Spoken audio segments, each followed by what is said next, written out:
The emergency lights flickered again, casting red shadows across the metal walls. Captain Jiwoo Kim pulled herself through the narrow corridor, her magnetic boots clicking against the floor with each careful step. Behind her, the rest of her crew followed in silence. They all knew what was at stake. The Yeonhwa's dream had been drifting in space for 3 months. Once a proud colony ship carrying thousands of people to a new world, it was now just a ghost floating in the darkness. Something had gone wrong. The crew had vanished. All that remained was valuable equipment and one very important fusion core. Jiwoo needed that core. Her settlement was dying. Their power systems were failing. Without a new energy source, 2,000 people would freeze in the cold of space within 6 months. This salvage operation was their only hope. Harin Lee floated up beside her, checking her weapon scanner. The older woman had been a soldier once, back when Earth still had armies. Now she was second in command of a desperate salvage crew. Her eyes were always cautious, always watching for danger. "Ship looks clean," Harin said quietly. "No life signs. No active systems except basic life support." "Keep scanning," Jiwoo replied. "We're not the only ones who want this ship." She was right to be worried. As they entered the main cargo bay, lights suddenly blazed to life. Jiwoo threw up her hand to shield her eyes. When her vision cleared, she saw them. Aliens, 5 of them standing in the center of the bay. They wore sleek silver suits that seemed to shimmer with their own light. Their faces were covered by helmets, but Jiwoo could see their eyes through the transparent visors. Those eyes looked at her crew with something like amusement. The tallest alien stepped forward. When it spoke, its voice came through a translator device that turned the words into perfect English. "Humans, we are surprised to see you here. This vessel is now property of the hegemony under the salvage accords. You should leave." Jiwoo felt her jaw tighten. The hegemony, an alliance of 4 alien species that thought they owned the galaxy. They had technology humans could only dream about. Faster ships, better weapons, and laws that always seemed to favor them. "This is a human ship," Jiwoo said, trying to keep her voice steady. "Built by humans. Crewed by humans. We have the right to salvage it." The alien tilted its head. Through the helmet, Jiwoo could see what might have been a smile. "The accords are clear. Advanced technology goes to those who can best use it. Your species lacks the capability to properly utilize this fusion core. We will take it to where it can serve a greater purpose." "A greater purpose?" Harin spoke up, her voice sharp. 2,000 people will die without that core. What's greater than that? The alien ignored her, focusing only on Jiwoo. It knew who was in charge. "I am Ambassador Velmora. I speak for the Hegemony Council in this sector. Your claim is noted but denied. Please depart before we must force you to leave." Jiwoo looked around the cargo bay. She was thinking fast, looking for any advantage. That was when she saw the containers. Old metal boxes stacked against the far wall. They had markings she recognized. Historical preservation seals. Earth Museum property. Her mind raced. Why would a colony ship carry museum pieces? Unless someone had been trying to preserve human history, bringing artifacts to the new world. She walked toward the containers, ignoring Velmora's warning. "Captain," Tae Yang called out. The young pilot looked nervous. He was barely 20 years old, still learning. He trusted Jiwoo completely, but even he thought she was taking too big a risk. Jiwoo opened the nearest container. Inside, wrapped in protective material, were weapons. Old weapons, swords, spears, and there, in the center, a crossbow. She lifted it carefully. The wood was old but well preserved. The string was still intact. Next to it was a case of bolts, the arrows designed for crossbows. Jiwoo had seen these in books and historical records. Her grandmother had told her stories about ancient Korean warriors who used similar weapons. Velmora made a sound that might have been laughter. A primitive projectile weapon. This is what humans consider worth preserving? This is exactly why your species is not ready for true advancement. You cling to obsolete technology while the galaxy moves forward. Jiwoo turned the crossbow over in her hands. An idea was forming. A crazy idea. But sometimes crazy was all humans had.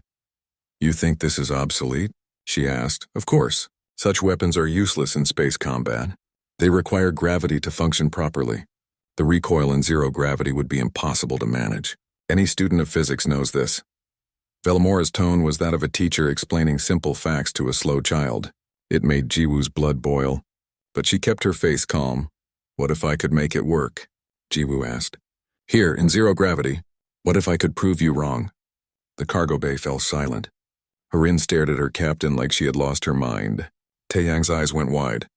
Even the other aliens seemed surprised. Vellamora was quiet for a long moment. Then it spoke again, and this time there was genuine curiosity in its voice. You wish to demonstrate this weapon? To prove that primitive human technology can function where physics says it cannot. Yes, Jiwoo said firmly. And when I do, we get salvage rights to this ship. Full rights. The fusion core, the equipment, everything. Captain, you can't be serious, Harin hissed. We need to find another way. But Jiwoo wasn't listening. She was watching Vellamora, watching the way the alien's head tilted as it considered the offer. She knew what she was doing. She was betting everything on one shot. But that was what humans did best. They took impossible chances and somehow made them work. Vellamora finally nodded. Very well. I accept your challenge. You have 24 hours to prepare. Then you will demonstrate this weapon. If you succeed, salvage rights are yours. If you fail, you leave this sector and never return. Do you agree to these terms? Jiwoo looked at her crew. Harin looked worried. Taeyang looked scared but hopeful. They both trusted her. They always had. She looked back at Vellamora and held out her hand. I agree. The alien reached out and touched her hand with its gloved fingers. The deal was made. As Jiwoo walked away carrying the crossbow, Harin caught up to her. Do you actually have a plan? The older woman asked quietly. Jiwoo smiled, but it didn't reach her eyes. I have an idea. Whether it works or not, we'll find out in 24 hours. She didn't mention the most important part. She didn't tell Harin that she had never fired a crossbow before in her life. She had only read about them in old books. But sometimes humans had to pretend they knew what they were doing until they figured it out. That was the human way. And in 24 hours, she would prove to the galaxy that the human way was good enough. The workshop was quiet except for the hum of the life support systems. Jiwoo had claimed a corner of the engineering section, spreading out the crossbow and its parts on a magnetic work table. Tools floated around her in careful arrangement. She had secured each one with tether cables so nothing would drift away. Harin stood near the door, arms crossed, watching her captain work. Taeyang sat at a computer terminal, pulling up every file he could find about ancient projectile weapons. The young man's fingers flew across the keyboard, his face lit by the screen's blue glow. I found something, Taeyang said. Historical records from Earth. Crossbows were used in warfare for thousands of years. Korean kingdoms used them extensively. They were accurate up to 200 meters with a skilled shooter. That was on Earth, Harin pointed out. With gravity. With air resistance. With solid ground under your feet. Here we have none of that. Jiwoo did not respond. She was examining the crossbow's mechanism, running her fingers along the carved wood and metal components. It was beautiful in its simplicity. A bow mounted horizontally on a stock, a string pulled back and locked, a trigger to release it. No computers, no power cells, just mechanical advantage and stored energy. The door slid open.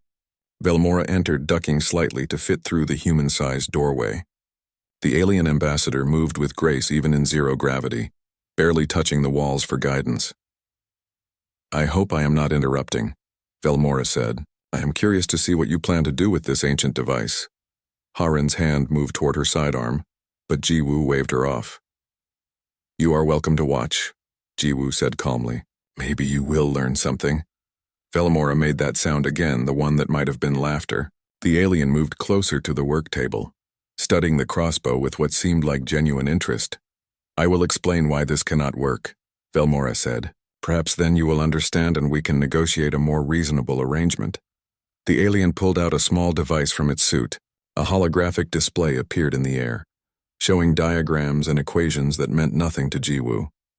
But she listened anyway. On a planet, gravity anchors the shooter. When you fire, the weapon pushes backward against your body. Your body pushes back against the ground. The forces balance.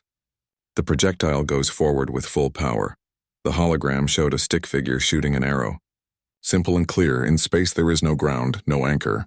When the string releases, it pushes the bolt forward and the weapon backward with equal force. You will spin away. The bolt will have reduced velocity. The shot will be weak and inaccurate. This is basic physics. Newton's third law. Action and reaction. Taeyang looked worried. Even Harin frowned. The alien's explanation made sense. Too much sense, but Jiwoo was smiling now. Actually smiling. You are right, she said. It is Newton's third law. Every action has an equal and opposite reaction. Velamora tilted its head, confused by her agreement. Then you understand the problem. I understand that you think it is a problem, Jiwoo replied. But what if it is actually the solution? She picked up the crossbow and held it like she would fire it. Her arms extended, the stock pressed against her shoulder, her eye looking down the sight. You assume I will try to fight the recoil, that I will try to stay still. But what if I do not? What if I work with the physics instead of against it? She lowered the crossbow and began working on it again, making notes on a pad attached to her wrist. Velamora watched her in silence. The alien was thinking, Jiwoo could tell. Maybe for the first time, this hegemony ambassador was actually considering that a human might have an idea worth listening to. You plan to use the recoil somehow, Velamora said slowly. I am not telling you my plan, Jiwoo said. You will see tomorrow. The alien stood there for a moment longer, then turned to leave. At the door, Velamora paused. I hope you succeed, Captain Kim. It would be interesting to be proven wrong. When the door closed, Harin let out a breath she had been holding. Do you really have a plan, or are you just bluffing? Jiwoo grinned. It was the first real smile any of them had seen from her in days. Both, but mostly I have a plan. Taeyang, I need you to find some components for me. She sent a list to his terminal. The young pilot read it and his eyes went wide. Gyroscopic stabilizers? Magnetic boot controllers? Carbon nanofiber cable? Captain, what are you building? Something old and something new, Jiwoo said. This crossbow was made 1,000 years ago, but that does not mean we cannot improve it. For the next 18 hours, Jiwoo worked. She barely ate, barely slept. Her crew brought her the components she needed, scavenged from damaged equipment around the ship. She attached small gyroscopes to the crossbow stock. They would help keep it steady during the shot. She replaced the old string with carbon nanofiber cable, much stronger but just as flexible. She modified her magnetic boots, programming them to release and re-engage at specific moments. But the most important modification was to the bolts themselves. She took 3 of them and carefully attached micro-thrusters to their shafts. Tiny rockets, really. Salvaged from maneuvering jets on a damaged shuttle. They would not fire during the initial shot. They would activate only after the bolt was already flying, correcting its course. Harin watched this work with growing understanding. You are making it a guided weapon. Eventually, Jiwoo said. But first I need to prove the basic concept works. Velamora was right to challenge me on that. If I cannot make a regular bolt fly true, all the enhancements in the world will not matter. She set the enhanced bolts aside and picked up a regular one. Plain steel.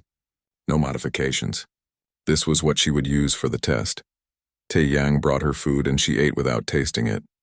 Her mind was elsewhere, running through calculations and scenarios. She visualized the shot over and over. The positioning, the timing, the release, Captain, the young pilot said quietly. What if it does not work?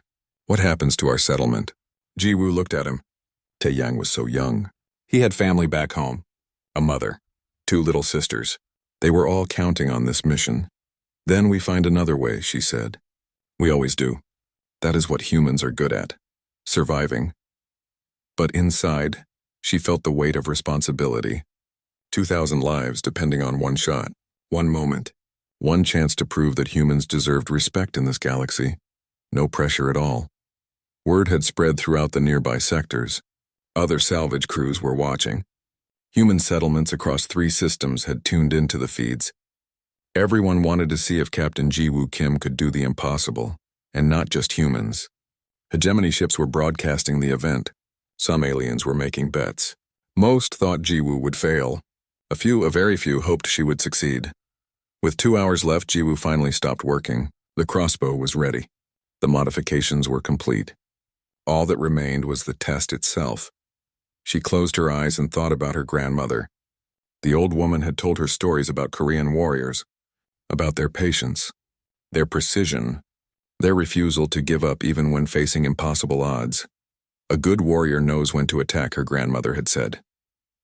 But a great warrior knows when to wait. Jiwoo had waited long enough. She picked up the crossbow and headed toward the cargo bay. Harin and Taeyang followed without a word. It was time. As they walked through the corridors, Jiwoo felt strangely calm. She had done everything she could. The rest was up to physics, skill, and maybe a little bit of luck. The cargo bay doors opened. Inside, Velamora and the hegemony team were waiting. So were cameras, recording equipment, and at least 20 observers who had arrived during the night. Everyone wanted to witness this moment. Jiwoo walked to the center of the bay. Someone had set up a target at the far end, 50 meters away, a piece of hull plating with a bright circle painted on it. She looked at the target, then at the crossbow, then at all the faces watching her, and she smiled. The cargo bay was completely silent. Jiwoo could hear her own heartbeat in her ears. Every eye in the room was fixed on her. Humans, aliens, all waiting to see if she would succeed or fail. She walked slowly to the center of the bay, her magnetic boots clicking with each step. The crossbow felt heavy in her hands, not because of its weight, but because of everything it represented: hope, desperation, the future of her people. Velamora stood off to one side, perfectly still. The other hegemony members were positioned around the room, their recording devices pointed at Jiwoo. They wanted to capture every moment of this human's failure. They had already prepared their reports about why primitive species could not compete in space. Harin and Tae-yang stood near the entrance. Harin's face was calm, but Jiwoo knew her friend well enough to see the worry in her eyes. Tae-yang was not even trying to hide his fear. The young pilot gripped the doorframe so hard his knuckles were white. Jiwoo reached the spot she had chosen earlier. A cargo container was bolted to the floor here, perfect for anchoring. She positioned herself carefully, checking the angles, measuring distances with her eyes. The target was 50 meters away. It looked small from here, just a circle of bright paint on a piece of metal, but it might as well have been the whole universe. Everything depended on hitting that circle. She knelt down and activated her magnetic boots. They locked onto the cargo container with a solid thunk. Then she made an adjustment to the boot controls. This was the key part, the part that would either prove her theory or doom her people. One of the hegemony observers moved closer, its scanning device humming. It was checking for tricks, for hidden technology, for any sign that Jiwoo was cheating. "You may examine the weapon," Jiwoo said without looking up. "You may scan me. You will find nothing but what I have already shown you." The alien completed its scan and nodded to Velamora. Everything was as agreed. A simple steel bolt, a modified but functional crossbow. No hidden mechanisms, no impossible technology. Velamora spoke, its voice amplified so everyone could hear. "Captain Kim, you have claimed that this primitive weapon can function in zero gravity. You have stated that you can hit the target from this distance. Do you still maintain this claim?" "I do," Jiwoo replied, "and you understand the terms. If you fail, you and your crew will leave this sector and never return. Your people will lose all rights to salvage in hegemony space, I understand." Velamora paused. For a moment, Jiwoo thought she saw something like respect in the alien's posture. "Then proceed." Jiwoo picked up the bolt. Plain steel, exactly as required. She loaded it into the crossbow, feeling the mechanism click into place. The string was drawn back, held by the trigger mechanism, all that stored energy waiting to be released. She raised the crossbow to her shoulder. Her breathing slowed. Her heartbeat steadied. This was the moment she had prepared for. Everything came down to this, but before she pulled the trigger, she spoke. Her voice was clear and strong, carrying across the silent bay. Velamora was right about the physics. "In zero gravity, when I fire this weapon, the recoil will push me backward. The bolt will go forward. Equal and opposite forces. Newton's third law." She adjusted her stance slightly, her fingers touching the boot controls. But here is what Velamora did not consider. The hegemony has spent millennia developing technology to fight physics, to create artificial gravity, to generate shields that violate thermodynamics. You have become so advanced that you forgot the most important lesson. She looked directly at the alien ambassador.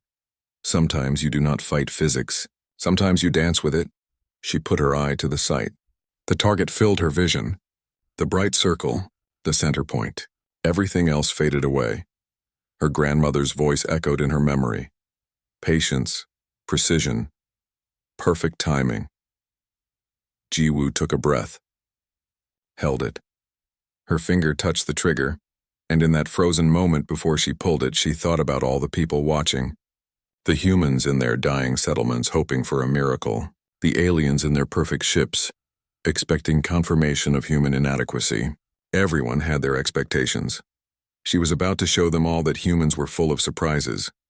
The trigger released. The crossbow string snapped forward with a sharp twang. The bolt leaped from the rail, flying straight and true, and at the exact same instant Jiwoo's magnetic boots disengaged. The recoil hit her like a gentle push. Instead of fighting it, she let it happen. Her body rotated backward in a smooth, controlled arc. The gyroscopes built into the crossbow kept the weapon stable. The bolt flew forward, gaining speed from the release of tension.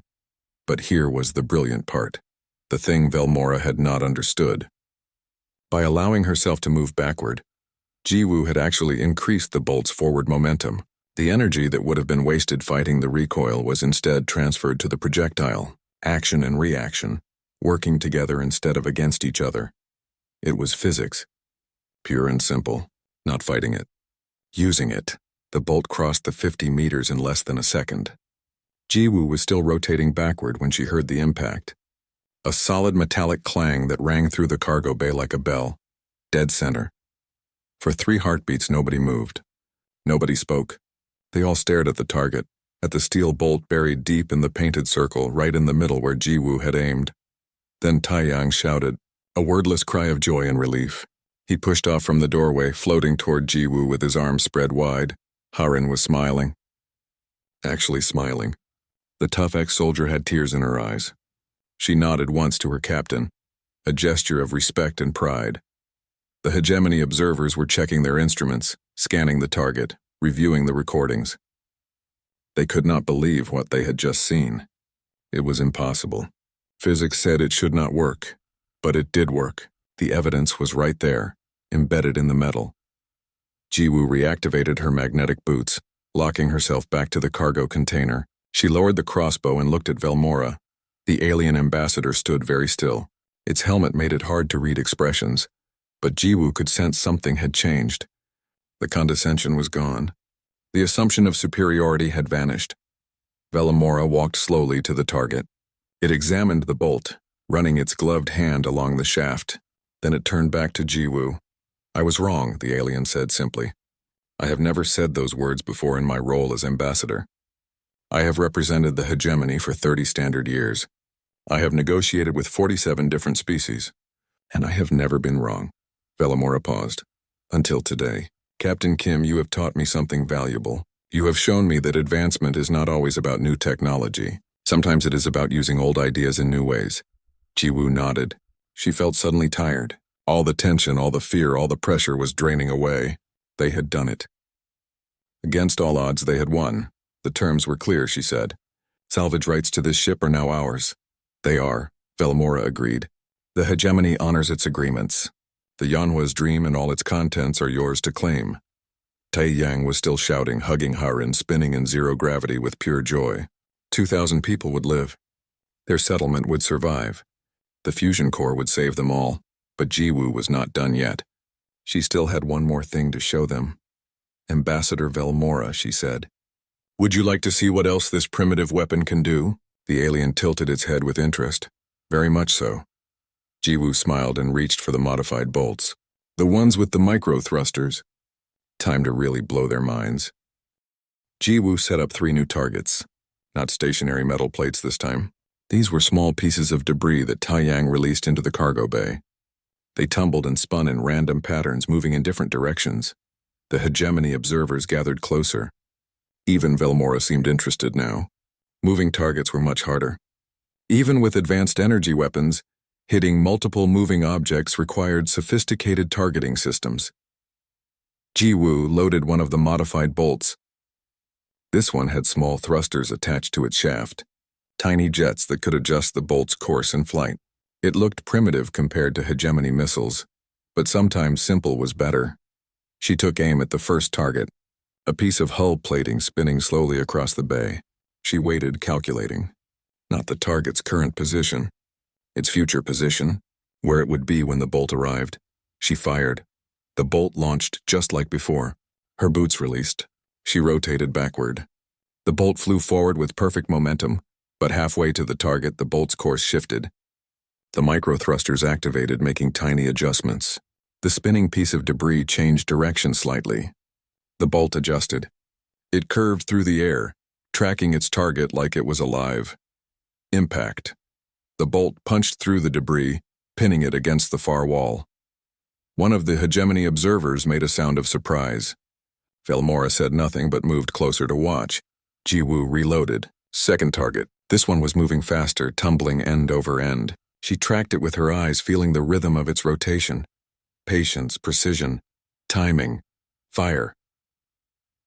The second bolt flew, adjusted mid-flight, curved around an obstacle, struck dead center. Now the hegemony team was truly paying attention. They had stopped checking their instruments. They were just watching, fascinated by what this human was doing with ancient technology and modern modifications. Third target. Jiwoo loaded the last modified bolt. This target was the hardest. Small, fast-moving in an unpredictable spiral pattern. Taeyang had programmed it to dodge randomly every few seconds. Jiwoo breathed slowly. She was not just aiming at where the target was or where it would be. She was aiming at where it might be, trusting the thrusters to make the final corrections. She pulled the trigger. The bolt launched. The target dodged. The bolt adjusted. The target dodged again. The bolt curved sharply, thrusters firing in sequence. It was like watching a dance. The target trying to escape. The bolt pursuing relentlessly. Then with a final burst of thrust, the bolt caught its target. Perfect hit. The cargo bay erupted in sound, not just from the human crew. Some of the hegemony observers were making excited noises, talking rapidly to each other. They had never seen anything like this. Velmora approached Jiwoo slowly. The alien's posture had completely changed. No more condescension, no more superiority, just genuine respect, Captain Kim. Velmora said quietly, I need to ask you something. What you have shown us today goes beyond salvage rights, beyond proving a point. You have demonstrated tactical innovation that could change how we think about weapon systems. The alien paused, seeming to choose words carefully.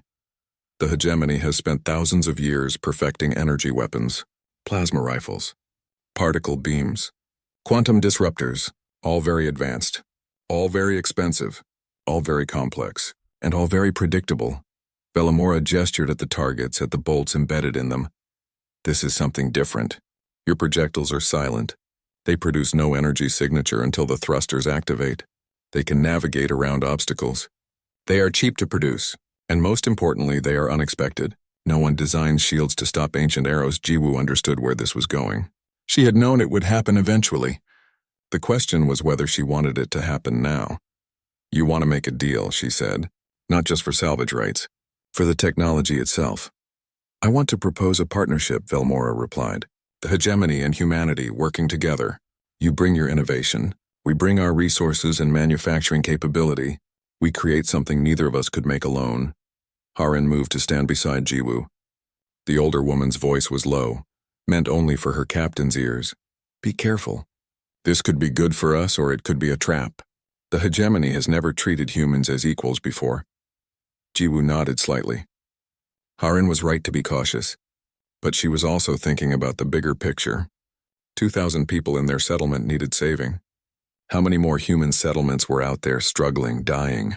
How many could benefit from a real partnership with the hegemony? What exactly are you proposing? Jiwoo asked. Velmora began outlining terms. A joint venture. Human engineers would work with hegemony scientists. They would develop weapon systems based on projectile technology, enhanced with modern materials and guidance systems. Profits would be shared. Technology would be shared. Most importantly, humans would have official recognition as partners, not primitives. It was more than Jiwoo had dared hope for. Not just survival, not just salvage rights, but actual equality. A seat at the table, but there was a catch. There was always a catch. Of course, Velmora continued, not everyone in the hegemony will be pleased with this arrangement. There are factions that believe humans are not ready, that this partnership would be dangerous. I will face significant opposition. The alien looked directly at Jiwoo. I am willing to face that opposition. The question is, are you? Being partners means sharing both benefits and risks. It means humans will be held to higher standards. It means you cannot hide behind your status as a young species anymore.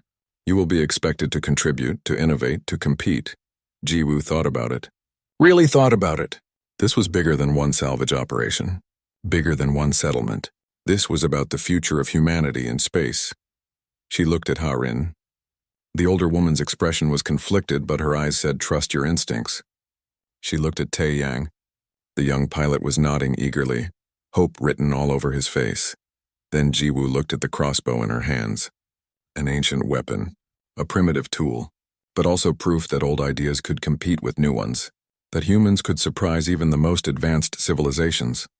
"I accept your proposal," Jiwoo said. "But on one condition." Velmora tilted its head. "What condition?" This crossbow. Jiwoo held it up. "The original one. This stays with me. It is not part of the deal. It is not for sale. It is not for study. It is a reminder of where we came from and what we can do when we refuse to accept impossible." Velmora was quiet for a moment. Then the alien's shoulders moved in what might have been a laugh. "Agreed. Keep your crossbow, Captain Kim. I suspect you will need it again someday." Humans have a habit of facing impossible situations.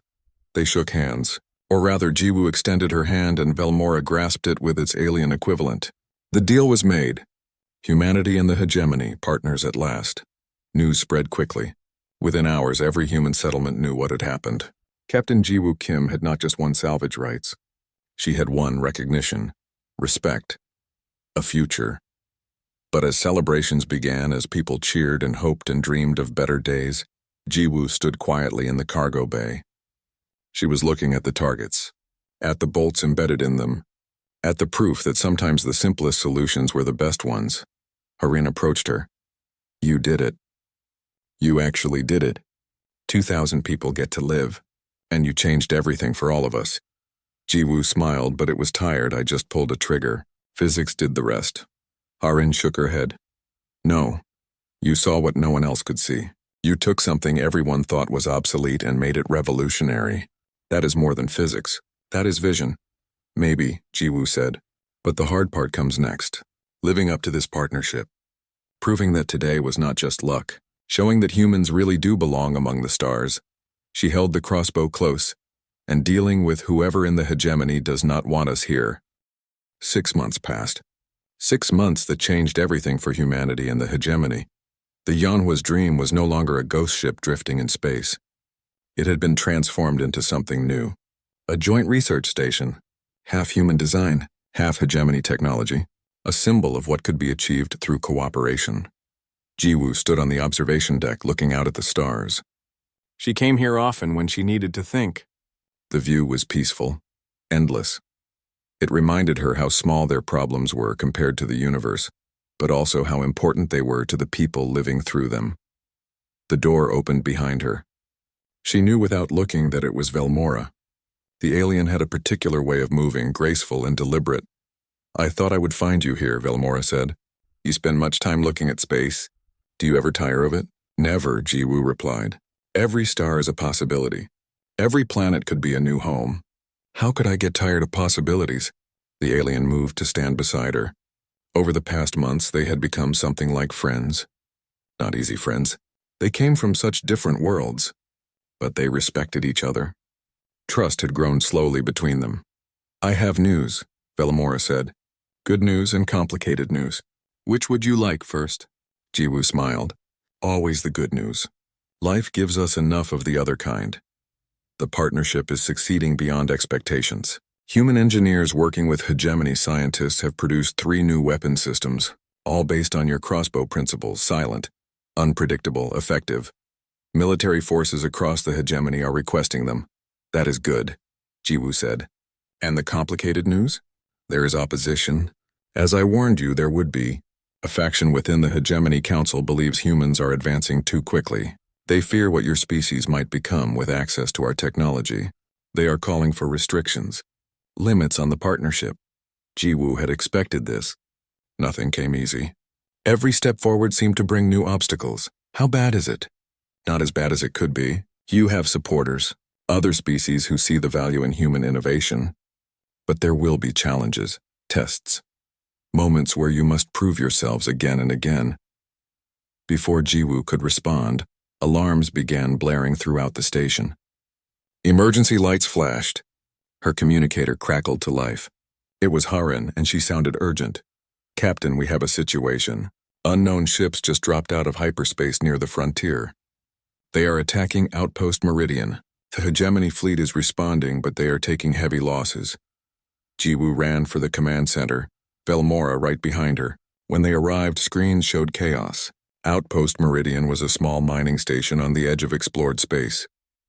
300 people worked there. Now they were under attack. The attacking ships were unlike anything Jiwoo had seen before. Organic-looking, strange. They moved in patterns that seemed random but were somehow coordinated. "What are those?" she asked. "Unknown species," a Hegemony officer replied. "They have never made contact before." They appeared without warning and began attacking. "Our weapons are not effective. Their shields absorb energy weapons almost completely." Jiwoo watched the battle unfold on the screens. Hegemony ships fired their advanced plasma weapons. The beams hit the alien vessels but did minimal damage. The shields were too good, too adaptive. They were designed to counter energy weapons, but not projectiles. The thought hit her like lightning. These aliens had shields calibrated for energy weapons, just like most species in the galaxy. Because energy weapons were standard, predictable. Everyone used them. Everyone except humans who remembered their history. "Ha-Rin," Jiwoo said sharply. "Where is our squadron? The human pilots with the modified weapons? Docked here at the station, ready to deploy on your order." Jiwoo turned to Velmora. The alien was already nodding. "Do it. Show us what human tactics can achieve." Within 10 minutes, 12 human ships launched from the Yanwa's Dream. Small fighters, fast and maneuverable. Each one equipped with weapons based on Jiwoo's crossbow design. Projectiles with guidance systems. Silent, unexpected, different. Jiwoo was in the lead ship. She would not ask her pilots to do anything she would not do herself. Harin was her co-pilot. Taiyang flew the second ship, his skills as a pilot finally put to real use. The flight to Outpost Meridian took 20 minutes at maximum speed. 20 minutes while people died. While the Hegemony fleet fought desperately. While the unknown aliens pressed their attack, then the human squadron arrived. Jiwoo did not bother with communications. She did not warn the aliens. She just attacked. Her first shot was a test. A single projectile launched at the nearest alien ship. The bolt flew through space, its microthrusters adjusting course. The alien vessel did not even try to dodge. Its shields were up. It was confident. The projectile passed through the shield like it was not there, because it was not designed to stop physical objects, only energy. The bolt struck the hull and exploded. Damage. Real damage. The alien ships immediately changed tactics. They began evading, maneuvering. But human pilots were good at adapting, good at thinking on their feet, good at using weapons that did not rely on computers to aim. The battle turned into a dance. The aliens were faster, more numerous. But the humans were unpredictable. They flew patterns that made no tactical sense until suddenly they did. They took shots that seemed impossible and made them anyway. Taiyang scored 3 hits in quick succession, his youth making him fearless. Other pilots followed his lead, pushing their ships to the limit. Jiwoo focused on the largest alien ship. It seemed to be commanding the others. She positioned her fighter for a difficult shot, threading between 2 pieces of debris using the wreckage as cover. Harin handled the targeting. The older woman's military experience was invaluable here. She calculated angles while Jiwoo flew. "Now," Harin said. Jiwoo fired. The projectile launched, curved around an obstacle, adjusted for the target's movement, and struck the command ship's main reactor. The explosion was massive. Beautiful and terrible. The command ship broke apart. The other alien vessels hesitated, their coordination disrupted. The Hegemony fleet, which had been barely holding on, pressed the advantage. Energy weapons might not penetrate shields well, but they could still damage ships that were already wounded. Together, human projectiles and Hegemony energy beams proved unstoppable. The alien ships retreated. They fled back into hyperspace, leaving their dead behind. The battle was over. Outpost Meridian was saved. As Jiwoo's squadron returned to the Yanwa's Dream, she received a transmission. It was from the Hegemony flagship. Captain Kim, the Hegemony admiral, said, "I have been fighting for 40 years. I have never seen tactics like that. You saved 300 lives today. You saved my fleet. The Hegemony owes humanity a debt." Jiwoo was too tired to feel triumphant. People had died today. Both Hegemony and human pilots had not made it back. Victory always came with a cost. We did what needed to be done, she replied simply. That is what partners do. Later, back on the station, Velmora found her in the observation deck again. Jiwoo was holding her crossbow. The original one. The one that started everything. You were right to keep that, Velmora said. It is more than a weapon. It is a reminder. That innovation comes from unexpected places. That old wisdom still has value. That humans deserve their place among the stars. Jiwoo ran her hand along the ancient wood. What happens now? She asked. Will the opposition in the council still try to restrict the partnership? Velmora made that sound that might have been laughter. After today, they would be fools to try. You just proved that humanity brings something the hegemony desperately needs. The ability to think differently, to find solutions we would never consider, to turn ancient weapons into modern advantages. The alien paused, looking out at the stars. There will still be challenges, but now you face them as equals, as partners, as friends. Jiwoo smiled. It felt good to smile. It had been a long day, a long 6 months, a long struggle to get here, but they had done it. Against all odds, against physics itself, or so it had seemed. They had pulled the trigger and proved everyone wrong. Somewhere in the galaxy, humans in dying settlements looked up at the stars with new hope. Somewhere young pilots dreamed of flying. Somewhere engineers were designing weapons that blended ancient wisdom with modern technology. And it all started with a crossbow that was not supposed to work in zero gravity. Jiwoo held the weapon close. Tomorrow would bring new challenges, new threats, new opportunities. But tonight she allowed herself to feel satisfied. She had pulled the trigger. And everything changed.